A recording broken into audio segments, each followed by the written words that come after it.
देखो, मेरा ये मानना है कि दुनिया सही और गलत पे नहीं, लेवरेज पे चलती है। और इस लेवरेज का असली नाम है पावर। एक पावरफुल इंसान लाइफ में कुछ भी कर ले, फर्क नहीं पड़ता, वो हमेशा अपने एक्शंस को पावर से जस्टिफाई कर ही देता है। So welcome to the part 2 of 48 laws of power. Part 1 में हमने लॉ 1 से लॉ 16 तक डिकोड किए थे। उन लॉज ने तुम्हें ये बताया कि पावर कैसे दिखती है, कैसे बोली जाती है और कैसे सबके अंदर छुपी होती है। अगर आपने वो पार्ट नहीं देखा तो आप बहुत कुछ मिस कर रहे हो, इसलिए ये वीडियो देखने से पहले उसे जाके जरूर देखना, क्योंकि मैं ना सिर्फ इन वीडियो से बुक समरी नहीं बताता, मैं उस बुक के हर एक लाइन में, हर एक वर्ड में छुपे हुए हिडन मीनिंग को भी डिकोड करता हूं। इसीलिए इस वीडियो को प्ले करो एट 1.25x ताकि आप कम से कम टाइम में ज्यादा से ज्यादा इंफॉर्मेशन गेन कर पाओ। और लाइक करना है तो लाइक कर लो और कमेंट करना है तो कमेंट कर भी लो, लेकिन कभी भी इस वीडियो को किसी के साथ शेयर मत करना।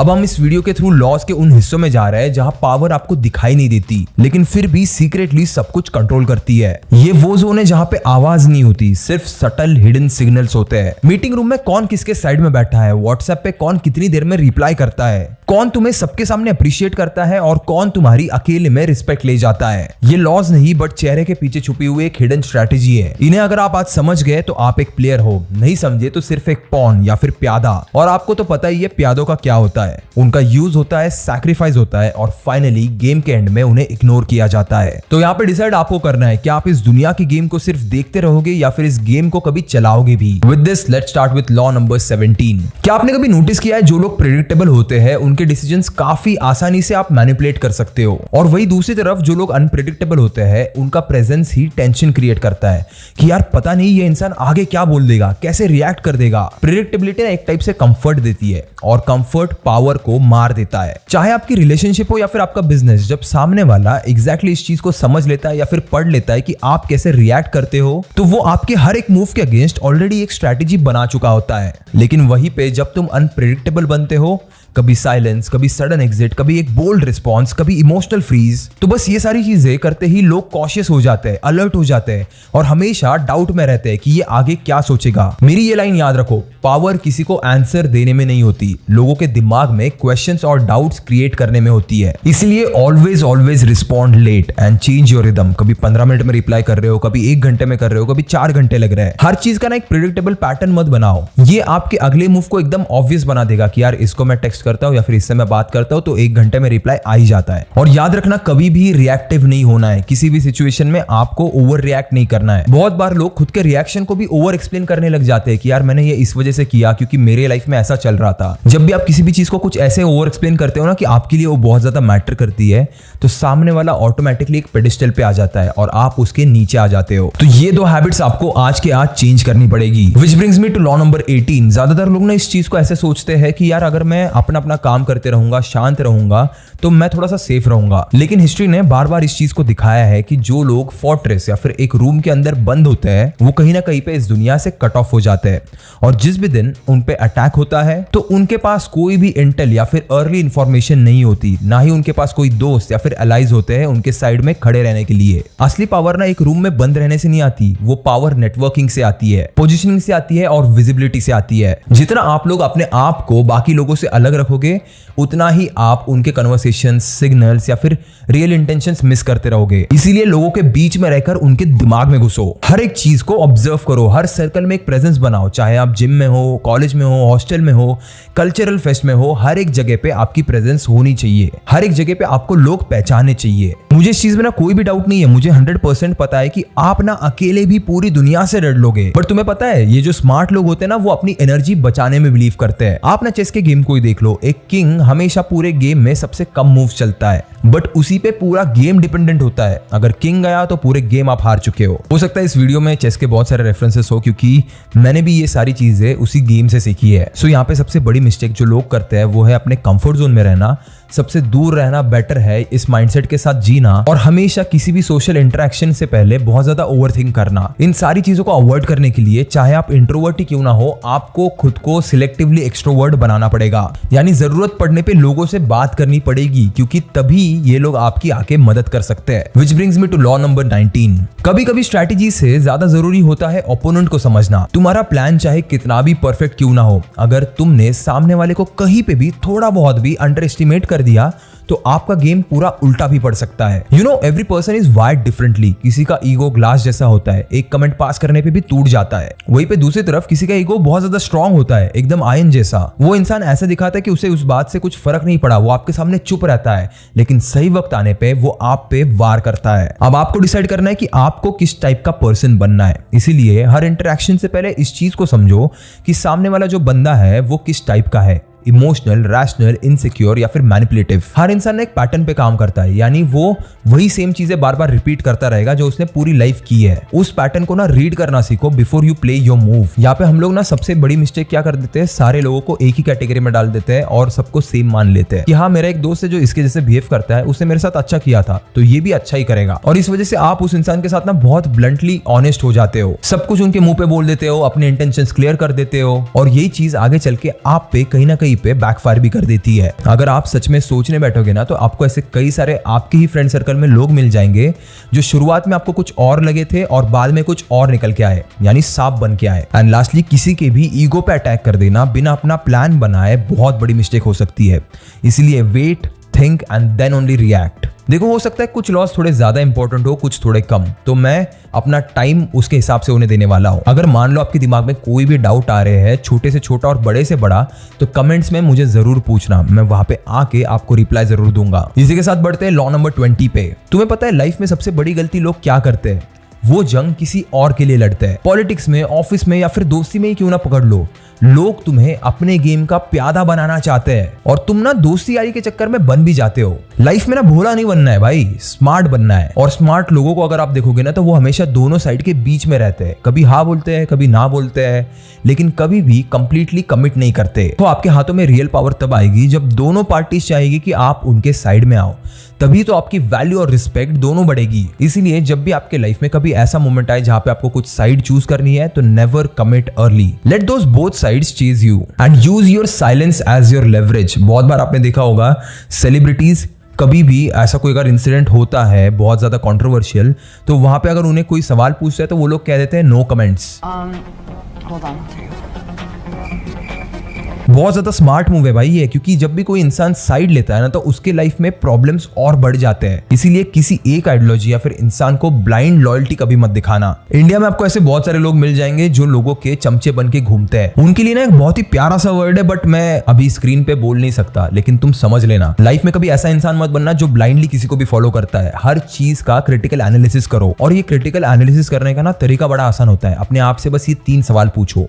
Number 1, what can this person gain from me. Number 2, क्या मैं इसकी इस बात से एग्री करता हूं या फिर बस भीड़ का हिस्सा बन चुका हूं। एंड नंबर 3, अगर कल कभी ये गलत निकला तो क्या मैं खुद को यहाँ पे डिफेंड कर पाऊंगा। ब्लाइंड लॉयल्टी जो होती है ना वो हमेशा लॉजिक को डिस्ट्रॉय कर देती है और आपको बस दूसरों का एक पपेट बना के रख देती है। इसी वजह से खुद सोचो, खुद क्वेश्चन करो, खुद का एक ओपिनियन बनाओ। अगर आप हवा में सोना निकाल सकते हैं बाबा जी, तो देश की गरीबी क्यों नहीं मिटा देते बाबा?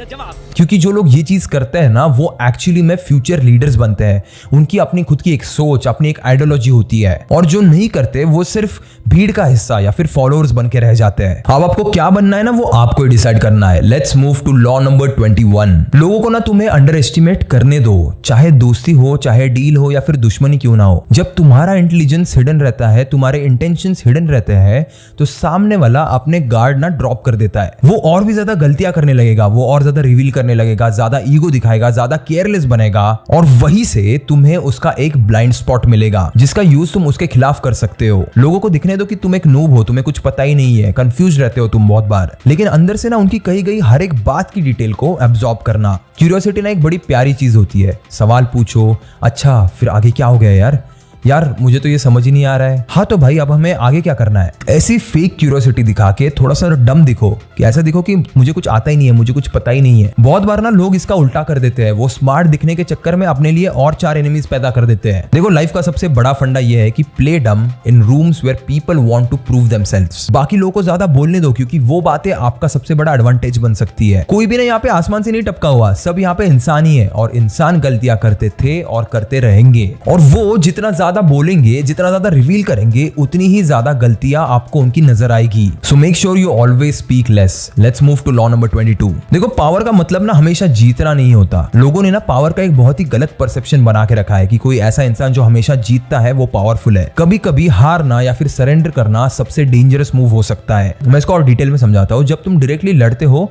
तुम्हारा ईगो सामने आ जाता है, जोश बहुत ज्यादा हाई होता है, गुस्से की वजह से आपका दिमाग काम करना बंद कर देता है और स्ट्रेटेजी साइड में छोड़ देता है। लेकिन जब तुम शांत हो जाते हो, जब तुम अपने आप को ये बोल के सरेंडर कर देते हो कि ठीक है भाई तू सही है मैं गलत हूँ, और बस ये लाइन बोल के निकल लेते हो, तो सामने वाला सोचता है कि यार चलो गेम खत्म हो गया। पर उसे ये आइडिया नहीं होती कि असली गेम तो वहीं से शुरू होता है। हिस्ट्री में भी जितने रियल टैक्टिशियंस रहे, जितने भी बड़े प्लेयर्स रहे हैं, वो प्रेशर के टाइम पे ना ईगो नहीं दिखाते या फिर कोई भी डिसीजन जल्दबाजी में नहीं लेते। वो उल्टा एक सही टाइमिंग का वेट करते हैं। इसका ना सबसे बड़ा एग्जांपल है छत्रपति शिवाजी महाराज। उनके अगर आप वॉर स्ट्रेटेजी को कभी जाके पढ़ोगे तो उनका पेशेंस लेवल समझ आएगा आपको। अरे जब अपने लोगों पे अपनी आंखों के सामने जुल्म होता है ना, तो सबका खून खोलता है। पर उन्हें ना ये चीज अच्छे से पता थी कि अगर रिएक्ट करके उन्होंने कोई भी अटैक किया तो उनको खुद को बहुत बड़ा नुकसान हो सकता है, क्योंकि मुगल्स की जो आर्मी है ना वो 7th सेंचुरी में उनके पीक पे थी। 40 लाख सिपाही और 3 लाख घोड़े। और वहीं पे दूसरी तरफ छत्रपति शिवाजी महाराज की मराठा आर्मी में सिर्फ 1 लाख सैनिक थे। अब ये साइज में भले ही कम थे, लेकिन एक टाइम पे पूरे इंडिया में इनका एम्पायर फैला हुआ था। और इतने कम लोगों में ये एम्पायर इतना बड़ा हो पाया क्योंकि इनकी स्ट्रैटेजी बहुत ज्यादा तगड़ी थी। उनकी जो वॉर स्ट्रैटेजी थी ना, वो सिर्फ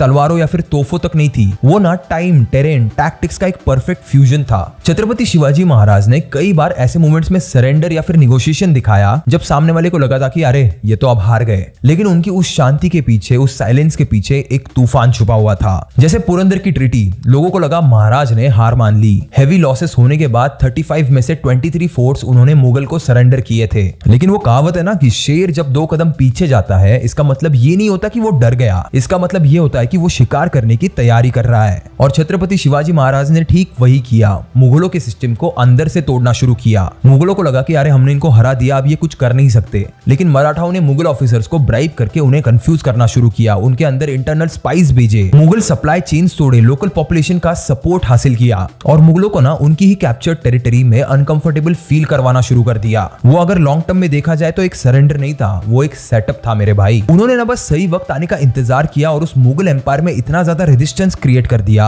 कि देखते ही देखते पावर वापस मराठाओं के हाथ में आ गई। तो उनकी ये बात हमें ये सिखाती है कि सरेंडर करो ताकि तुम अच्छे से ऑब्जर्व कर सको, सरेंडर करो ताकि तुम सामने वाले का ईगो एक्सपांड कर सको, ताकि वो आपको कमजोर समझने लगे, और जब वो ओवर कॉन्फिडेंट हो जाए तब तुम क्वाइटली अपना मूव खेल के कंट्रोल वापस अपने हाथ में ले लो। With this point let's move to law number 23। ज्यादातर लोग ना हर जगह बस थोड़ा थोड़ा एफर्ट लगाते हैं और फिर कहते हैं कि रिजल्ट्स क्यों नहीं दिख रहे। सिंपल सी बात है, आपने हर जगह एफर्ट मारे, इसी वजह से पावर स्कैटर्ड हो गई और उसका इंपैक्ट जो है वो डाइल्यूट हो गया। चाहे आपकी अटेंशन हो, टाइम हो या फिर कनेक्शन ही क्यों ना हो, पावर तभी बनती है जब आपका फोकस एक जगह पे कंपाउंड होता है। जब हर वीक आप स्किल चेंज करते रहते हो, हर मंथ कुछ नया प्लान बनाते रहते हो, तो आप ना लाइफ में कुछ भी डीपली मास्टर नहीं कर पाते, बस हवा में यहां से वहां बहते रहते हो, आज यहां तो कल कहीं और। लेकिन जब आप अपनी एनर्जी एक जगह पे फोकस करते हो तो एक टाइप से एक मोमेंटम बिल्ड होता है। जो नॉइज, जो डिस्ट्रैक्शन क्रिएट हो रहा था वो बंद हो जाता है और पावर नेचुरली आपकी तरफ ग्रेविटेट होने लगती है। इस लॉ को ना मैं थोड़ा सा एक करियर के एस्पेक्ट में बताना बेहतर समझता हूँ, क्योंकि आपका करियर एक बहुत ही मेजर रोल प्ले करता है आपको एक काबिल इंसान बनाने में। So according to this law, pick one domain और उसे कंपाउंड करो। हर वीक ना कुछ और चीज करना बंद करो। ये जो जैक ऑफ ऑल ट्रेड्स का आपका जो माइंडसेट है ना, उसे बंद करो। किसी को भी कोई ऐसा इंसान नहीं चाहिए जिसे सब कुछ आता हो। रादर किसी एक स्किल में एक्सपर्ट बनो, किसी एक सब्जेक्ट को उसकी डेप्थ तक पढ़ो। With this let's move to law number 24। चाहे आप ऑफिस में हो, रिलेशनशिप में हो या फिर पॉलिटिक्स में क्यों ना हो, आपने नोटिस किया होगा पावर अक्सर दिखाई नहीं देती, वो फ्लो करती है। और जहां पावर फ्लो करती है वहां कोर्टियर का गेम चलता है। कोर्टियर का मतलब होता है एक ऐसा बंदा जो हमेशा किंग के आसपास होता है। इस इंसान को ना हम मास्टरमाइंड या फिर किंग मेकर भी कहते हैं। वो बोलता कम है लेकिन ऑब्जर्व ज्यादा करता है। वो लॉयल्टी दिखाता है लेकिन पावर कलेक्ट करता है। वो ना आपको सबसे सॉफ्ट दिखता है लेकिन सबसे ज्यादा डेंजरस होता है। कोर्टियर बनना वीकनेस नहीं होती, ये एक आर्ट है पावर के बीच सरवाइव करने का, और वो भी बिना खुद स्पॉटलाइट में आके। ये एक आर्ट है लोगों से अपना काम करवाने का बिना अपना नाम उसमें डाले। कोई चीज समझना, ऐसा कभी नहीं होगा कि अगर एक रूम में 100 लोग बंद है तो उनमें से बस कोई एक ही सबसे ज्यादा पावरफुल होगा। हो सकता है एक से ज्यादा पावरफुल लोग उस रूम में रहे। कोई पैसे के मामले में पावरफुल है, तो कोई कनेक्शंस के मामले में पावरफुल है। अब मुझे एक चीज बताओ, अगर सबके म्यूचुअल में या फिर सबके कॉमन फ्रेंड में अगर आप रहोगे तो आप खुद कितने ज्यादा पावरफुल बनोगे। देखो पूरी जिंदगी निकल जाती है पावर को गेन करने में, और उस पावर को आपने अपने हाथों में ले लिया बस एक छोटा सा कन्वर्सेशन करके और सामने वाले का दोस्त बन के। With this let's move to law number 25। सबसे पावरफुल इंसान वो होता है जो अपने आप को बार बार रीइन्वेंट करते रहता है। देखो ये सोसाइटी ना तुम्हें एक टाइप से एक बॉक्स में डालती है, ये तो ऐसा ही है, इसे बस यही आता है, और ज्यादातर लोग ना बस वही बन के रह जाते हैं जो उनसे एक्सपेक्ट किया गया है। बट रियल प्लेयर्स जानते हो क्या करते हैं, वो खुद डिसाइड करते हैं कि उनका नेक्स्ट वर्जन क्या होगा। अगर तुम बार बार अपनी बस एक ही आइडेंटिटी से चिपके रहोगे तो तुम बहुत ज्यादा प्रेडिक्टेबल, रिप्लेसेबल या फिर पावरलेस बन जाओगे, जैसा ठीक हमने पिछले लॉ में बात की थी। लेकिन जब भी तुम इवॉल्व करते हो, चाहे लुक के मामले में, बात करने की टोन के मामले में, या फिर स्किल के मामले में, या फिर माइंडसेट के मामले में, तो लोग बहुत ज्यादा कंफ्यूज हो जाते हैं, और पावर वहीं से तो शुरू होती है। So every 6 months upgrade one part of your identity, चाहे वो लुक्स हो या फिर the way you talk. And अपना जो पुराना वर्जन रहता है ना, उससे ज्यादा अटैच मत रहना, और जब वो आपका एक पर्पस सर्व करना बंद कर दे तो उसे कट ऑफ करना ही बेहतर होता है। लोगों के मुंह से ना ये बात एक पॉजिटिव वे में निकलनी चाहिए कि यार तू पिछली बार से ना बहुत ज्यादा बदल चुका है। ये जो बच्चों वाला माइंडसेट होता है ना कि मैं ऐसा ही हूं, मैं तो यही करूंगा, इस घटिया माइंडसेट को छोड़ो और खुद को रीइन्वेंट करना सीखो। Which brings me to law number 26। Power के गेम में ना सब कुछ करना पड़ता है, लेकिन आप ही सब कुछ कर रहे हो ये दिखना जरूरी नहीं होता। जो लोग हर एक काम अपने खुद के नाम से करते हैं वो जल्द ही लोगों के दिमाग में एक विलन बन जाते हैं। फिर लोग उनके खिलाफ आवाज उठाने लगते हैं, उन्हें गलत साबित करने का कुछ भी मौका नहीं छोड़ते। वहीं पे दूसरी तरफ स्मार्ट लोग ना अपना इम्पैक्ट तो छोड़ते हैं, लेकिन बिना किसी सबूत के, चाहे गलती हो, चाहे मैनिपुलेशन हो, या फिर कोई भी रिस्की गेम क्यों ना हो, इनके टाइम पे ब्लेम हमेशा किसी और के ऊपर ही गिरता है। यूएसए क्या करता है आप सभी को पता है, दूसरों के कंधों पे रख के हमेशा बंदूक चलाता है। सबसे पहले तो वो खुद ही सबको आर्म सप्लाई करेगा, फिर 2 कंट्रीज के बीच में टेंशन बढ़ाएगा और वॉर का वेट करेगा। IMF has authorized the immediate disbursement of $1 billion bailout loan to Pakistan, ताकि वो एक साइड से सैंक्शन लगा के उनकी बढ़ती इकोनॉमी को रोक सके, और वहीं पे दूसरी तरफ वॉर जैसा एक एनवायरनमेंट क्रिएट करके थोड़ा सा डर फैला के उन्हें वेपन्स भी बेचेगा ताकि वो खुद की इकोनॉमी बढ़ा सके। बट नोटिस करो, कभी भी यूएसए के ऊपर ब्लेम नहीं आता, वो तो भाई पीस मेकर बन जाता है, और बीच में ही आके जब उसका काम पूरा हो जाता है तब ये कहता है कि भाई लड़ो मत, बात करके सॉल्व करते हैं प्रॉब्लम को। We talk to them about trade. Let's do trade instead of do war. यानी यहाँ पे आपने वेपन्स बेच के पैसे भी कमा लिए और एक पीस मेकर बन के पावर वापस अपने हाथों में भी रख ली। एक तीर से 2 निशाने। इस गेम को अच्छे से समझना, कभी भी आप कुछ भी कर रहे हो तो आपके ऊपर कभी नाम नहीं आना चाहिए। याद रखना, perception is more powerful than truth. आपने क्या किया इससे ज्यादा इंपॉर्टेंट होता है कि आपने लोगों के सामने उसे कैसे दिखाया, कैसे पोर्ट्रे किया। इस पॉइंट को आप समझ गए होंगे, तो let's move to law number 27। आज अगर आप अपने आसपास देखोगे तो आपको नजर आएगा कि हर एक इंसान ना अंदर से टूटा हुआ है। सबको किसी ना किसी एक सेवियर की तलाश है, कोई ऐसा इंसान चाहिए उन्हें जो उन्हें बचा सके। लोग ना एनालाइज नहीं करना चाहते या फिर रीजन नहीं सुनना चाहते कि वो फेल क्यों हो रहे हैं, वो लाइफ में चाहते हैं रीअश्योरेंस, मैं हूं, सब ठीक हो जाएगा। तो अगर तुम्हारे पास एक स्ट्रॉन्ग नैरेटिव हो, एक यूनिक आइडेंटिटी हो, और लोगों को अगर आप कन्विंस करना जानते हो तो आप उनके लॉजिक को बाईपास कर देते हो। चाहे पर्सनल ब्रांड हो, चाहे प्रोडक्ट हो, या फिर चाहे कोई मूवमेंट ही क्यों ना हो, कल्ट तभी बिल्ड होता है जब आप उन लोगों को एक आइडेंटिटी देते हो। आप अगर चाहो तो एंड्रयू टेट का ही केस पकड़ लो। Controversial influencer Andrew Tate. उसने ना अपने कल्ट फॉलोइंग बनाया था। उस कल्ट फॉलोइंग में एक बच्चे से लेकर आर्मी के कई बड़े ऑफिसर्स भी थे जो उसके थॉट्स को, उसकी आइडियोलॉजीज को मानते थे। और अब सोचो अगर ये कल्ट जब एक साथ आ जाए और एक दूसरे की मदद करने लग जाए तो क्या होगा। इसीलिए ये जो अपना कमेंट सेक्शन होता है, यहाँ पे सिर्फ कमेंट्स मत किया करो, दूसरों के कमेंट्स का भी रिप्लाई देने की आदत डाल लो। यार देखो, इन वीडियोस पे ना इंडिया के कोने कोने से कमेंट्स आते हैं, और अगर आप सिर्फ इन 48 लॉज ऑफ पावर की ही वीडियोस को पकड़ लो तो कम से कम इनमें ही 20 से 25 हजार कमेंट्स रहेंगे। अब अगर आपको भी कल्ट बनाना है, कॉन्टैक्ट्स बढ़ाने हैं, तो ये सबसे आसान रास्ता है आपके लिए। अगर किसी भी इंसान से आपकी आइडियोलॉजी मैच होती है तो उससे वहां पे कन्वर्सेशन करने लग जाओ। अब इतने सारे कमेंट्स में से मान लो एग्जांपल के लिए तुम्हें 100 लोग ऐसे मिल जाए जिनकी मेंटालिटी, जिनके व्यूज आपसे मैच होते हैं, तो सोचो आपने लाइफ में 100 नए कॉन्टैक्ट्स क्रिएट किए, और वो भी बस घर बैठे बैठे एक वीडियो देखते हुए। देखो बहुत छोटी छोटी चीजें, लेकिन ये मैटर बहुत ज्यादा करती है। उसी के साथ बढ़ते हैं लॉ नंबर 28 पे। सिंपल सी बात, ये लॉ कहता है बोल्ड दिखो, enter rooms like you belong there even if you don't. जब भी आप कोई भी बात सामने रखते हो तो उसे कन्विक्शन के साथ रखो। इवन आप अंदर से अगर अनश्योर फील कर रहे हो ना, फिर भी आपकी बातों में वो कॉन्फिडेंस दिख के आना चाहिए। And always make the move first and explain it later. अपना प्लान एग्जीक्यूट करने से पहले ही सबको डिस्क्लोज मत कर दो कि मैं ये करने वाला हूँ, फिर ये करने वाला हूँ, फिर ये करने वाला हूँ। ये करके आप बाकी कुछ नहीं कर रहे। एक तो अपना प्लान डिस्क्लोज कर रहे हो सबको, और दूसरा लोगों से बस वैलिडेशन मांग के उन्हें एक पेडिस्टल पे रख रहे हो। बहुत ही सिंपल सा छोटा सा लॉ था, इसलिए इसे बहुत छोटा कवर करेंगे। Now let's move to law number 29। देखो, ज्यादातर लोग ना एक्शंस शुरू करते हैं अपने मन में एक फीलिंग या फिर इमोशन पकड़ के, लेकिन जो लोग एक्चुअल में सबसे ज्यादा पावरफुल होते हैं ना, वो हर मूव से पहले अपना पूरा गेम ही प्लॉट करके रखते हैं। तुम्हारे पास कितनी भी अच्छी स्ट्रैटेजी क्यों ना हो, अगर उसका एंड बहुत ज्यादा वेग है, बहुत ज्यादा अनसर्टन है, तो उस स्ट्रैटेजी के बीच में ही लोग तुम्हें रिवर्स कार्ड फेंक के मार सकते हैं, यानी आपकी स्ट्रैटेजी फेल हो सकती है। इवन मैं जब फिल्म मेकिंग सीख रहा था, तब हमें ना स्टोरीज क्राफ्ट करने की एक टेक्निक बताई गई थी। उसमें एक बड़ी सिंपल लाइन थी जो मैं आपको आज कहना चाहता हूं। The one who seize the final frame controls every seen before it. यानी यहाँ पे सबसे बड़ा फंडा आता है रिवर्स इंजीनियरिंग का।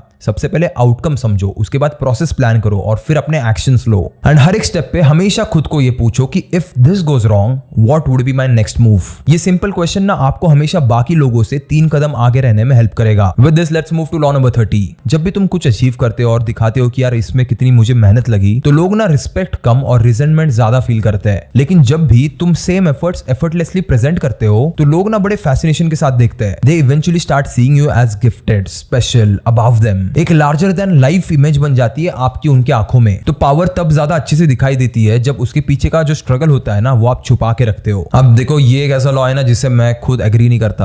होता है भाई, सारे लॉज तुम्हारी आइडियोलॉजीज में फिट हो जाए ऐसा जरूरी तो नहीं है। अगर आपके आइडियोलॉजीज में ये फिट हो रहा है तो उसे कर लो, मुझे कोई प्रॉब्लम नहीं है। अभी सिर्फ 3 ही लॉज बचे हैं, तो let's quickly move to law number 31। देखो, स्मार्ट लोग वो होते हैं ना जो कभी पावर को ना फोर्स नहीं करते, वो चॉइस क्रिएट करते हैं। वो तुम्हें 2 ऑप्शंस देंगे, एक लेफ्ट एक राइट। दोनों का कंट्रोल तुम्हारे हाथ में ही होगा। आपको लगेगा कि आपकी जो डिसीजन है उनका कंट्रोल अभी आपके हाथों में है, क्योंकि आपको चॉइसेस दिए गए हैं। लेकिन ये कंट्रोल सिर्फ एक इल्यूजन होता है, और ये एक बहुत ही पावरफुल मैनिपुलेशन टूल है। ऐसे एक्चुअली कई सारे मैनिपुलेशन टैक्टिक्स के बारे में मैंने ऑलरेडी इस वीडियो में बात की है। जाके आई बटन पे इसे क्लिक करके जरूर देखना। चाहे कोई निगोशिएशन हो, कोई रिलेशनशिप हो, या फिर कोई लीडरशिप ही क्यों ना हो, जब आप ऑप्शंस देते हो तब आप लोगों के दिमाग में एक हीरो बन जाते हो। और वहीं पे दूसरी तरफ जब आप फोर्स करते हो किसी भी चीज को, किसी भी डिसीजन को, तो आप ही उनके दिमाग में विलन बन जाओगे। Now let's move to law number 32। लोग ना सच से नहीं डरते, वो तो उल्टा सच से बहुत ज्यादा बोर हो जाते हैं, क्योंकि रियलिटी में ना बहुत सारे लिमिटेशंस होते हैं, रूल्स होते हैं, पेन होता है, सफरिंग्स होते हैं। इसीलिए जो लोग सामने वाले के दिमाग में एक फैंटेसी क्रिएट कर सके, वो लोग पावर अपने हाथ में ले लेते हैं। चाहे ब्रांड हो, लीडर हो, या फिर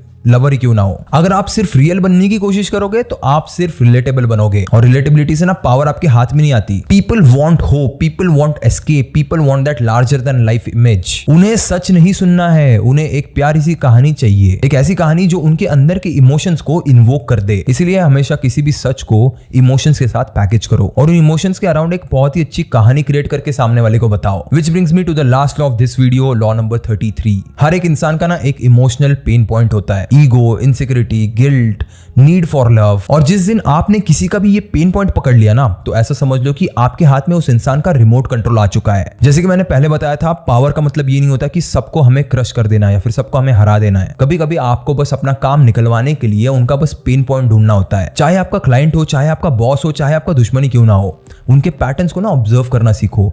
क्या चीज उनका मूड शिफ्ट करती है, क्या चीज उनके ईगो को इन्फ्लेट करती है, क्या चीज उन्हें इमोशनली बहुत ज्यादा वल्नरेबल बनाती है। Study their stories, wounds and understand their needs. ये सिंपल चीज करना आपको किसी भी सिचुएशन में ना एक अपर एज देगी। आप ना कभी प्रेडिक्टेबल नहीं रहोगे, लेकिन आप सामने वाले को प्रेडिक्ट करना सीख जाओगे। तो अब तक आपने पार्ट 1 और पार्ट 2 मिला के टोटल 33 लॉस देखे, और अब आपके पास वो लेंस है जिससे दुनिया की ये जो हिडन डायनामिक्स रहते हैं वो आपको क्लियरली दिखने लगेंगे। एंड अब तक आपको पता चली गया होगा कि पावर हमेशा लाउड नहीं होती, वो बहुत बार साइलेंट भी होती है, बहुत बार स्ट्रेटेजी के अंदर छुपी होती है। ये काइंड ऑफ मास्क है जिसके पीछे रहकर आपको सारे काम करने हैं। अगर आप इन पावर डायनामिक्स को समझे तो आप एक प्लेयर बनते हो, और अगर नहीं समझे तो बस एक प्यादे बन के रह जाते हो। तो अगर पार्ट 1 तुम्हारी इस पावर डायनामिक्स के वर्ल्ड में एंट्री थी, तो पार्ट 2 उसका एक एलिवेशन था। लेकिन पार्ट 3 वो तुम्हारा एक्चुअल वॉर जोन होगा। वहां ऐसे ऐसे लॉज आएंगे जो तुम्हारे इन्फ्लुएंस को हद से ज्यादा बढ़ा के रख देंगे, लेकिन साथ ही में तुम्हारे पेशेंस को, तुम्हारे एथिक्स को और तुम्हारे सेल्फ कंट्रोल को भी टेस्ट करेंगे। Make sure you comment for part 3, और मैं ट्राई करूंगा इसे जल्द से जल्द बनाना। एंड अगर आपने पार्ट 1 मिस कर दिया तो डिस्क्रिप्शन में जाके इसकी लिंक देख लेना, आपको वो मिल जाएगी। मैं आपको मिलूंगा इसी 48 लॉज ऑफ पावर की सीरीज के फाइनल एपिसोड में। अब तक के लिए keep learning, keep hustling, and as always keep inspiring.